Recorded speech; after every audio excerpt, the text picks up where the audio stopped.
салому алейкум дӯстони азиз, бо шумо духтур Умар Азизов аст. Чихеле ки шумо медонед, тӯли якчанд муддат шуд дар шаҳри Душанбе беморонро қабул карда истодаем ва ҳамроҳ бо ман дигар духтур ки онам аз дигар давлат омадагӣ ҳастанд, яъне духтури занона, занҳоро қабул карда истоданд. Беморонро қабул мекунем. Бениҳоят зиёд ҳар гуна беморон аз тамоми гӯшаи ватани азизамон назди мо меоянд, вале мутаассифона ин гуна беморон зиёдтар, яъне бемороне ки бо худ ҳамин гуна папкаҳои калон доранд ба қавл. ва дар ин ҷо шояд шумо ҳамаи онро набинед, вале агар ҳамин папкаи ҳамин беморро кушоем, ин бемор танҳо як илтиҳоб дар меъда дорад, яъне илтиҳоби меъда, онро гастрит мегӯянд ва мутаассифона ҳамин қадар ташхисҳо гузаштагӣ ҳастанд. вале бояд гуфт ки барои шахсе ки танҳо як илтиҳоби меъда доранд, яъне гастрит доранд, ин қадар ташхисҳо гузаштан лозимам нест ва баръакс метавонад дар ин ҷо шояд аз 30 ташхис зиёдтар бошад ва баръакс ин қадар ташхисҳо метавонад ки духтурро барои нодуруст равон кунад. Яъне вақте шахс ин қадар ташхисҳоро мегузарад, хоҳед нахоҳед, дар яке аз онҳо метавонад ки тағйирот дида шавад. Яке аз ҳамон анализҳои шумо метавонад ки гӯем ки тағйир ёбад. вале ин метавонад ки беморӣ набошад, ин метавонад ки ҳолати физиологии шумо дар ҳамон вақти супоридани ташхис бошад ва гӯем ба қавли нормал бошад. вале ин водор мекунад духтурро ки беморро ба дигар духтур равон кунад, ё ин ки ташхис гузошта боз ба дигар ташхисҳо равон кунад, ба дигар беморхона рафтад, ба дигар духтур рафтад, ҳамин хел гӯем ба қавли бемор саргардон шудан гирад ва ҳар духтуре ки беморро мебинад мутаассифона диагнози худро мегузорад, яъне ташхиси худро мегузорад ва гӯем ки дар бисёр ҳолатҳо ташхисҳои нодуруст, ва инро дар тиб гипердиагностика мегӯянд. ва гипердиагностика бениҳоят зарари калон ба худи бемор дорад, ҳам аз ҷиҳати рӯҳӣ гӯем ва ҳам аз ҷиҳати молӣ. барои ҳамин дӯстони азиз, пеш аз оне ки дар кадом шаҳре ки набошед, пеш аз оне ки аз ҳамин қадар ташхисҳо мегузаред, ҳатман бо як духтур не, бо ду духтур масалан маслиҳат кунед, чихеле ки мегӯянд аз як кала ду кала беҳтар аст.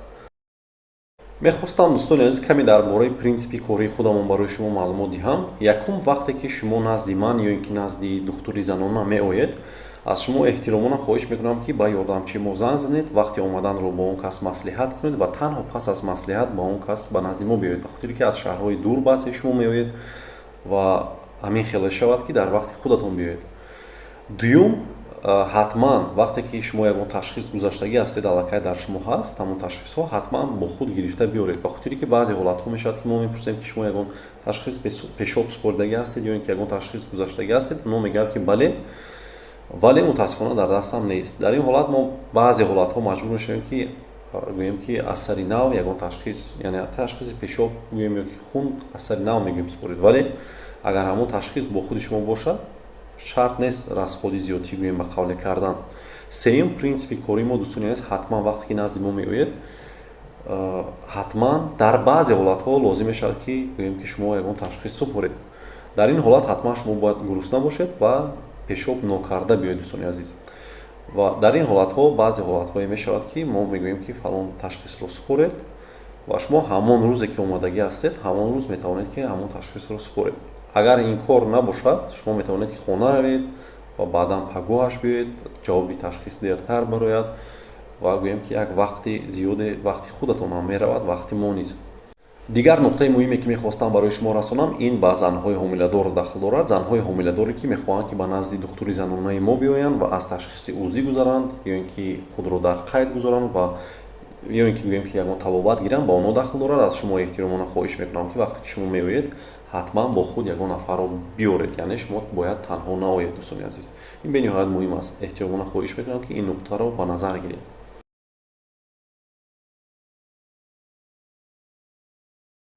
дигар ҳолате ки сабабгори саргардонии беморон шудааст ва ҳамин гуна папкаҳо гирифта аз тамоми ташхисҳо мегузаранд, ин ҳолати нав мебошад ки онро постковидный синдром мегӯянд, яъне ба забони англисӣ long covid, коронавируси дароз муддат.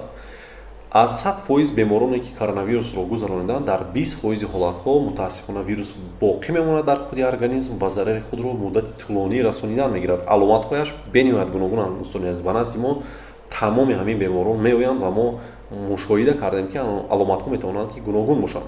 ин метавонад ки дарди сар бошад ки то ҳанӯз тавбат нашудаанд, яъне муддати тӯлонӣ аз тавбат намешаванд.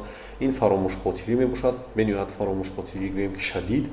ин метавонад ки барқарор нашудани эҳсосоти бӯй ва мазза бошад ки тӯли 1 сол шуд давом карда истодааст. ин метавонад ки фишор баландӣ бошад, фишор пастӣ бошад. ин метавонад ки баландшавии ҳарорати бадан бошад, баръакс ё ин ки пастшавии ҳарорати бадан бошад.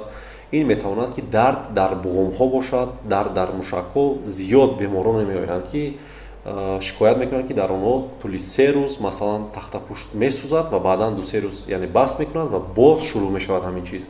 каме асабӣ мешавем, бемории гастрит ё ин ки гӯем ки язва пайдо шудааст, захми меъда, дарди меъда ғам медиҳад, ҳал карда наметавонам ва зиёдтар бемороне назди мо меоянд ки мутаассифона дар онҳо ғайри ин аломатҳое ки гуфтам ё ин ки ин аломатҳо баъзеаш дида намешавад дар он шахс, баръакс ҳолати рӯҳии бемор зарари калон дида гияст. яъне шахс асабӣ шудааст ё ин ки дар шахс тревожное расстройство, панические атаки дида мешавад. яъне шахс бениҳоят зиёд ташвиш мекашад, фикр мекунад ки ҳоло ӯ мемурад, ҳоло дилаш мезанад, ҳоло ягон бемории вазнин дар ӯ меёбанд, масалан гӯем саратон, ҳоло ягон нафари он кас мемурад.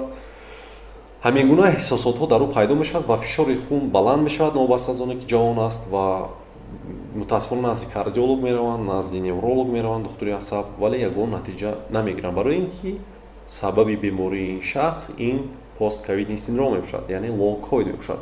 бо ин гуна шахсон кор кардан мушкилтар аст, вале мо албатта ки кор мекунем. масалан назди мо меоянд, мо аз ташхис мегузаронем беморро ва мебинем ки ягон ҳолати соматикӣ, яъне бемории соматикӣ надорад. агар ҳолати рӯҳии он шахс зарар дида бошад, ба духтури гӯем духтуре ки ба табобати рӯҳӣ машғул аст, яъне психиатр равон мекунем. аслан ҳамроҳ бо мо ҳам кор мекунанд, барои ҳамин лозим шавад ба назди ҳамон шахс равон мекунам. ба ҳар ҳол ман инстаграми ҳамон духтури гӯем психиатрро дар ҳамин ҷо мегузорам. агар дар шумо ҳамин аломатҳое ки гуфтам дида шавад, метавонед ки ба ҳамон шахс муроҷиат кунед ва фаҳмонед ва гӯем ки бо ҳамин духтур маслиҳат кунед. ин бениҳоят муҳим аст. дар 20% ҳолатҳо мо ин чизҳоро мушоҳида кардем. дӯстони азиз, ҳатман назди ҳамин гуна духтурҳо рафтан шарт ва зарур аст ки аз ҳамон ҳолатҳо шумо бароед. дӯстони азиз, дӯстон, навор дар ин ҷо ба анҷом мерасад. аз шумо хоҳиш мекунам ки наворро ба ёру дӯстони худ равон кунед. ҳатман дар комментария фикри худро дар ин мавзӯъ нависед ва худованд ҳеҷ гоҳ бемор нашавед. хайр.